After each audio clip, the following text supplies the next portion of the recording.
Tayo guys sa lang saglit kasi sakit na yung mga braso ko. Ayan.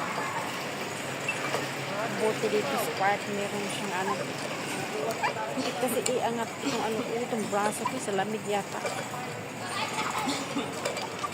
Dami na ngayon na ano, kailangan nang mag-mask dahil meron na naman daw virus sa ano, sa China. Yan na naman ang laman ng balita dito sa YouTube channel.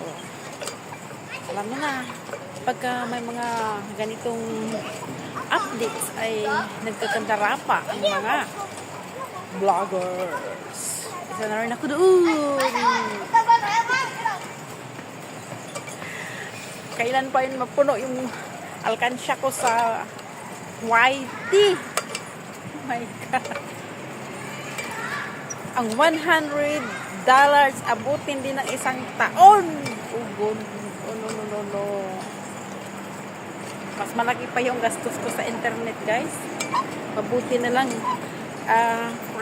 nag-free wifi ako. Kung hindi, mamulubi ako sa internet. Malaki pa yung gastos ko sa internet kaysa kinikita ako. Anyway, gusto ko lang makita yung ginagawa ko. Foreign brands na kahit matanda na tayo meron tayong mga souvenir kumbaga, o diba? Kung hindi ako tatamarin bukas kasi may trabaho ako ng 11 in morning after 11, 1, 2, 3, 4 5 o'clock din ako matapos pupunta akong Parisian. If you see the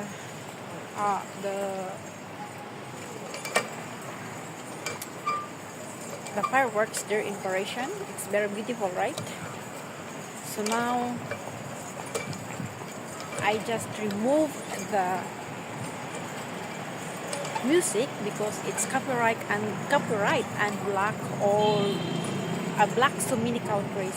So I need to remove that violation. But in other way, it's not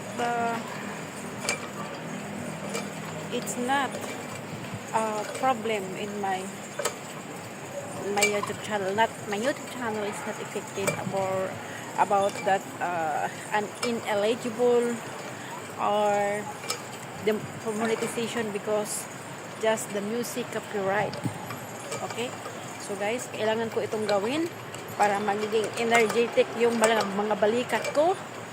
Kasi, ayan. Nakakapagod din pala.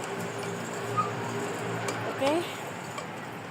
So, kailangan kong mag-exercise. Kasi kahit pagod ako araw-araw, pero not enough. So, kailangan kong ganito. Iunat-unat ko yung mga mga buto ko. Kasi maghapon nakatayo. Paikot-ikot. Walang katapusang trabaho. So, kung ikaw ay nagsisitting pretty lang dyan sa Pilipinas, kung trabaho mo ay easy lang, huwag ka nang mag-abroad. Okay? Yan ay advice ko sa iyo ng buong puso. Baka pagsisihan mo. Okay?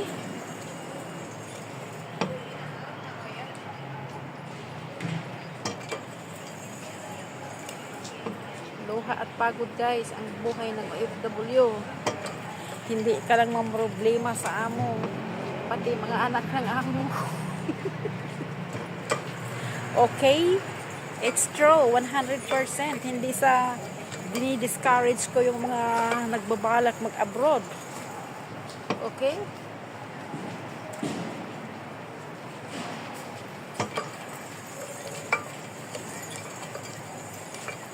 Araw-araw ko ito gawin guys para yung mga energy ko, pagod pala.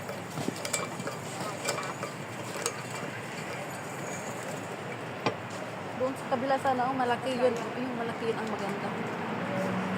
Okay?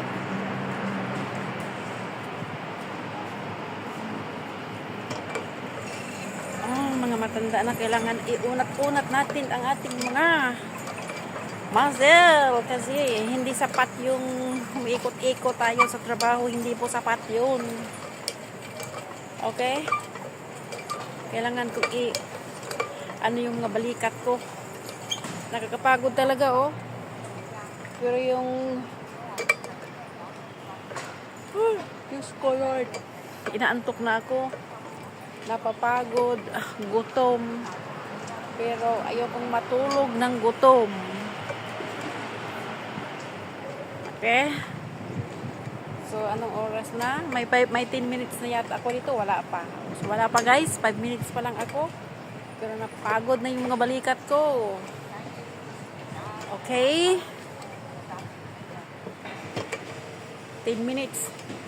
Exercise tayo ng 10 minutes. Meron sana doon yung yung bukas ulit ha. Bukas ako ulit nakakapagod pala ito. Diyos ko Lord. Oh. Pagod. Sakit sa balikat. So kailangan kasi nahirapan na akong ayan. Medyo okay na siya. Ang hirap kasi, sumasakit dahil sa lamig.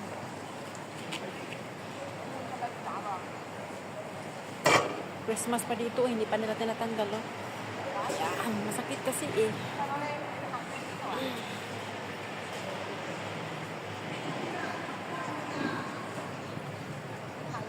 Kasi meron pa namang ngayon. So kailangan gamit ko naman ng alcohol. Okay? Ganito pala. Kasi para mababanat yung mga balikat eh. Kasi not enough.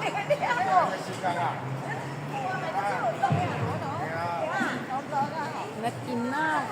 Work is not enough. Kailangan natin iunat-unat ang ating mga katawan. Dahil ako ay mag-54 na this year. Antayin ko lang itong bunso ko na makatapos ng ganyang college. So at least paano napagtapos ko sila ng pag-aaral. Okay? Sana ganon din yung ibang mga magulang. Ayan.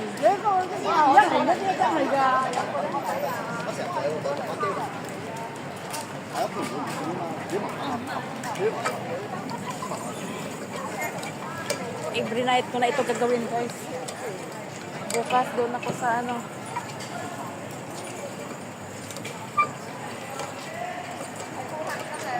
sakit ng balikat ko eh. Sa lamig yata.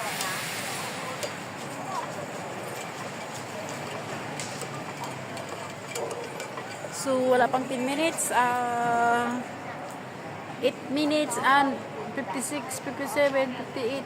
Malapit na po. Uuwi na ako ng boarding house. At doon, relax. Magluto ako ng Lucky Me.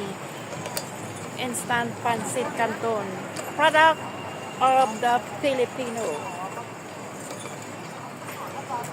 So guys, pagod ako. Pagod na ako.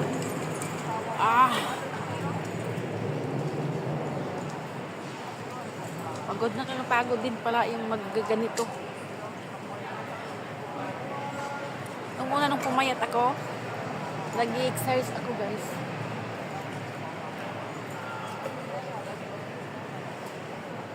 Tapos biglang tinamad.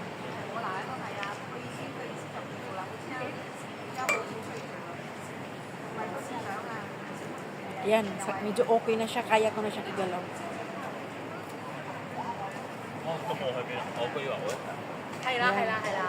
Pwede ko na siyang igalaw. Sa lamig siguro eh. So, okay guys. Thank you so much for watching. See you next time on my videos, next videos. So, thank you, thank you, thank you, thank you. Have a nice night. Good night and sweet dreams sa inyong lahat. Tomorrow is Sunday, so yung iba walang yung iba walang pasok, ako meron, so at least meron akong extra income. Thank you Lord, thank you.